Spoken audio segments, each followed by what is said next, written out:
Março de 2025. Uma sala de conferências silenciosa em Washington, D.C. Donald Trump está sentado diante de seus assessores econômicos, analisando relatórios de inteligência que a maioria dos americanos nunca verá. Os dados são alarmantes. As rotas globais de comércio estão se fragmentando, as reservas de moeda estão mudando e a ordem econômica que surgiu após a Segunda Guerra Mundial está silenciosamente se desfazendo. Ele se inclina para a frente e diz algo que deixa todos surpresos. O Brasil está prestes a se tornar mais importante para a estabilidade global do que a Alemanha.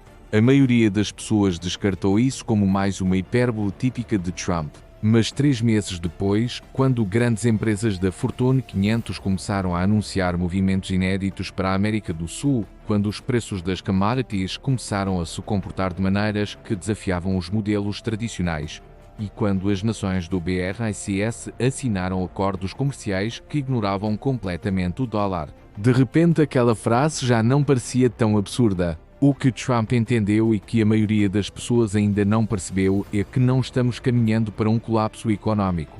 Nós já estamos nele. Só que não é o tipo de colapso que fomos treinados para reconhecer. O que está realmente acontecendo é que o sistema econômico global, que dominou por 80 anos, baseado em manufatura barata na China, comércio em dólar e cadeias de suprimento estáveis, está se desintegrando. Não de forma dramática, com uma grande queda na bolsa, mas por meio de fraturas estruturais que estão forçando as maiores economias do mundo a buscarem desesperadamente novos parceiros, novos recursos e novas rotas de comércio.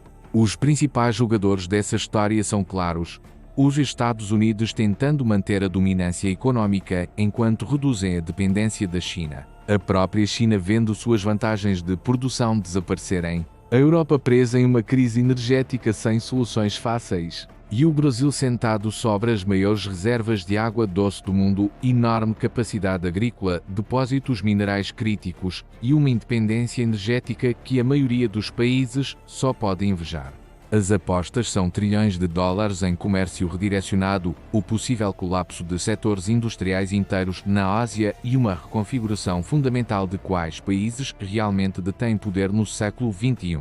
Isso não tem mais a ver com quem tem as melhores empresas de tecnologia ou o maior exército, mas sim com quem controla os recursos que mantêm a civilização moderna funcionando. Deixa eu te mostrar como esse colapso está acontecendo.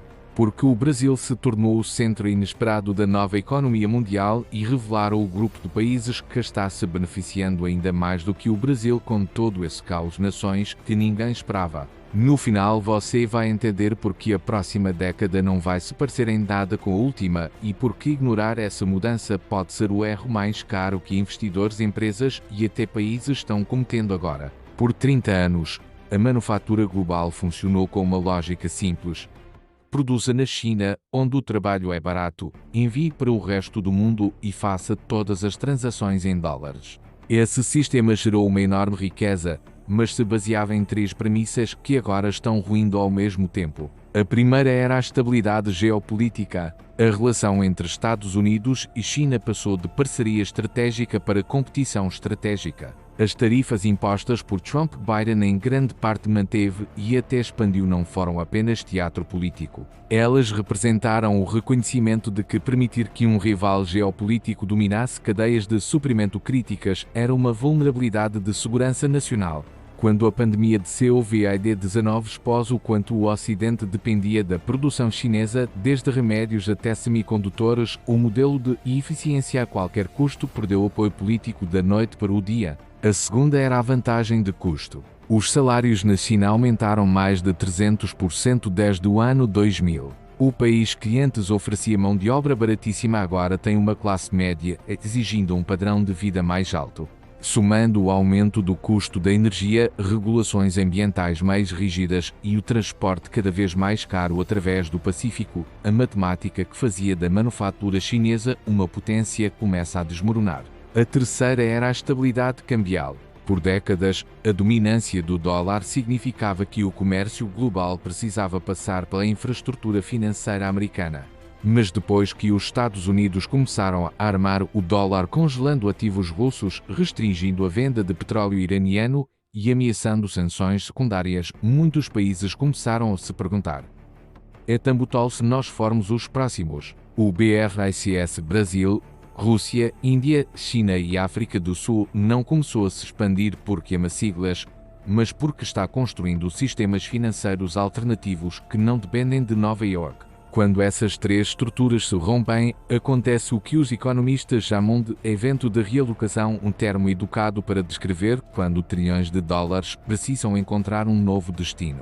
E é aí que entra o Brasil. O Brasil não é apenas um mercado emergente, é uma superpotência de recursos localizada no hemisfério ocidental. Em termos práticos, isso significa o seguinte: na agricultura, o Brasil já é o maior exportador mundial de soja, café, suco de laranja e açúcar. É o segundo maior de milho e carne bovina.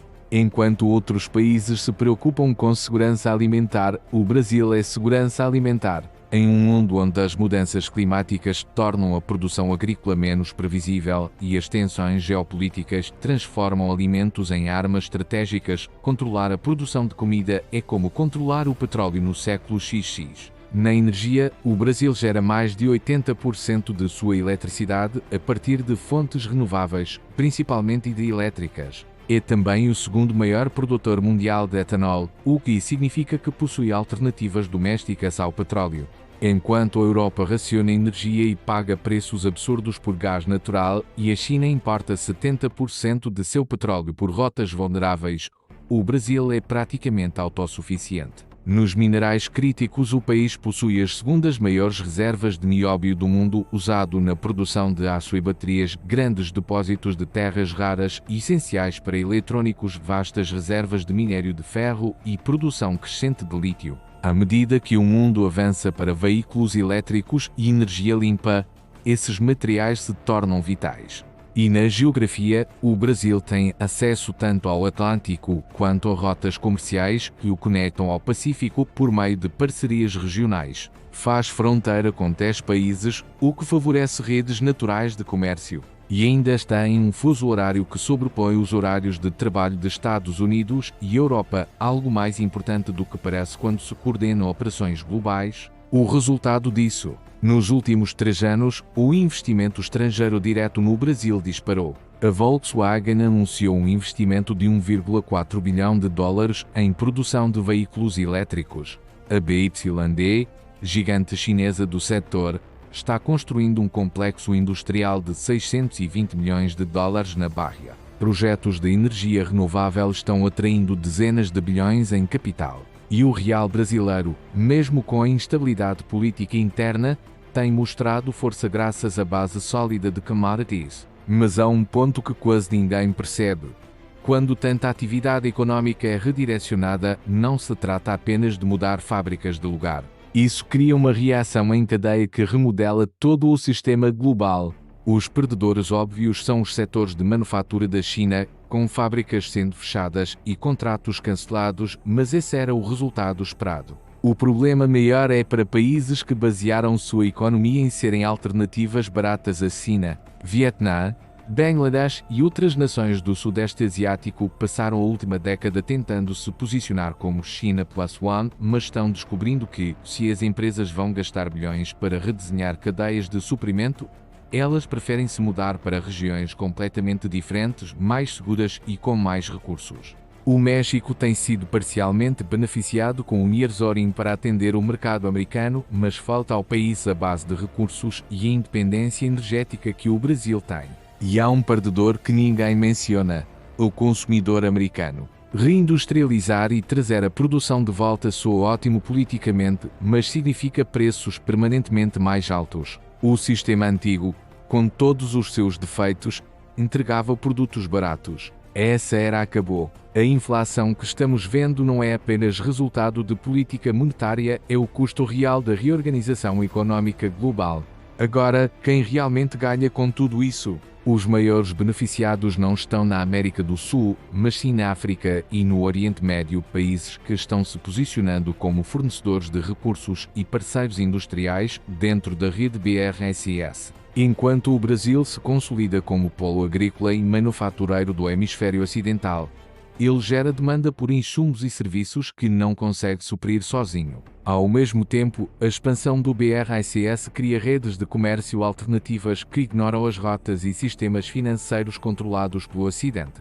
A Arábia Saudita, agora parceira do BRICS, não é mais apenas exportadora de petróleo, está investindo pesado em energia renovável e manufatura com tecnologia chinesa e parcerias agrícolas brasileiras. Os Emirados Árabes Unidos estão se tornando o centro financeiro das transações BRICS. A Etiópia e o Quênia estão virando potências agrícolas que competem com o Brasil em mercados asiáticos, o que, ironicamente, ajuda a manter os preços das exportações brasileiras altos. O Egito, dono do canal de Suez, ganha ainda mais relevância conforme o comércio global se afasta das rotas transpacíficas. A entrada do Egito no BRICS não foi simbólica, foi estratégica. A Indonésia, com suas enormes reservas de níquel essenciais para baterias de veículos elétricos, exige agora que o processamento seja feito localmente, subindo na cadeia de valor, seguindo o exemplo do Brasil, mas com a vantagem de ainda estar na Ásia. O padrão é claro.